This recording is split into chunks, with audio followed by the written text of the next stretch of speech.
कारण छत्रपतींना आम्ही सगळ्यांनी आदरस्थानी मानलेला आहे।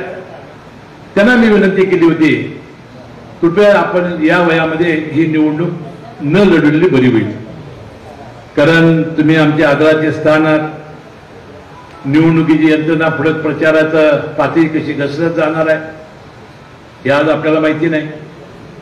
आणि मगाशीच माझ्या भयामाने मला एक व्हिडिओ दाखवत होते की संजय दादावर टीका करणारी एक मगाशी क्लिप की ती भेटत नाही त्याबद्दल त्यांनी काढलेली आहे। असा जर प्रचार व्हायला लागला आणि मग या बाजूने काहीतरी टीका व्हायला लागली तर ते आदराचं स्थान कुठं जाईल? वास्तविक वेळीच ही रोखण्याची आवश्यकता आहे असं मला या निमित्ताने वाटतंय।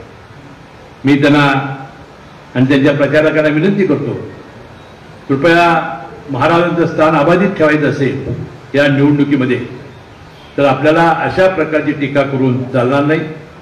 ही विचारांची लढाई आहे।